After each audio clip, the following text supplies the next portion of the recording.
अस्सलाम वालेकुम pigeon corner channel च खुश आमदीद। लो जी भाई जी 10 बच्चे घर दे पले हुए अपने मेरे अपने घर दे जोड़ियां दे बच्चे आ जी।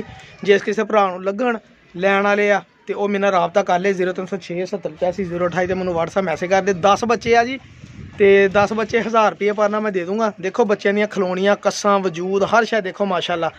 इंशाल्लाह जी ये नज़ारे करवाउणगे इंशाल्लाह मोहरां लवाउणगे पूरा मैनूं यकीन है क्योंकि मैनूं पता मैं जेह्ड़े जोड़ियां दे बच्चे देन दियां वा।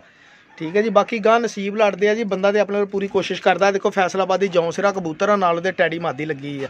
मैं अगले दिहाड़े जोड़ा भी लाया सीगा। ए माशाल्लाह बच्चे है जी बहुत अच्छे। यह भी मेरा टैडी कबूतर का बच्चा वा। यदा भरा ऑलरेडी मेरे को उड़ रहा वा तो मैं उन्होंने पटाई दी ऐतकी माशाल्लाह तो अड़ावांगे इंशाल्लाह। यह बच्चा बंद परदा वा जी। देखो वजूद ए जेठ च उड़दे वजूद पूरे वजूदां दे लम्मियां हड्डियां दे बच्चे। कोई बच्चा छोटी हड्डी का नहीं तुहानूं नज़र आएगा इंशाल्लाह। देखो सारे लम्मे मैं बच्चे बनाए अपने समझ नाल सारे मेरे अपने मेनटेन किए हुए बच्चे आ।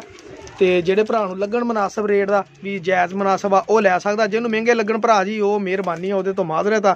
असीं बहस किसी नाल कर नहीं सकते ना कमेंटां का जवाब दे सकते पुट्ठे सिद्धियां दा। ते ए देख लो इन्हां दियां कस्सां वजूद। तुहानूं पता बच्चा पलाई का किन्ना खर्चा होंदा घट तो घट 1500 2000 रुपया बच्चे पलाई दे लग जांदा। लेकिन यह भी बच्चे पालते रहिंदे तां महसूस नहीं ज़्यादा हुंदा। ते ये टोटल 10 बच्चे आ ते 1000 रुपये पर ना बच्चे आ। जे किसी का दिल मन्ने एक पर तो लाके ते 3 के 4 पर तक आ। ते विच पक्के परां दे बच्चे जेह्ड़े 3 4 4 पर 5 5 पर ते जाके खलोए जंदे फिर पर ही नहीं सिटदे हैगे। ए देखो माशाल्लाह मेरा टैडी बच्चा जी माशाल्लाह बहुत अच्छा प्रवासी है भैन भरा उड़े आ जी। ये बच्चा इंशाल्लाह मैं उदों जेठ च जो पहली बारी भरा भैन घालिया सी जेठ च भी माशाल्लाह मेरे को उड़े बहुत अच्छा। बच्चे हुंदे ही वड्डे नहीं बच्चे ही ए बच्चे आ जी। जिन्होंने समझ लगे मुनासब लगन रेट भी मुनासब आ वो लै सकदा। जिन्होंने महंगे लगन फिर भरावा होने वाली मैं कुछ नहीं कर सकदा। 0306 70 85 028 ते मैनूं WhatsApp कर लियो। ठीक है टोटल 10 बच्चे आ तो 10,000 रुपये दे। मेहरबानी शुक्रिया अल्लाह हाफिज़।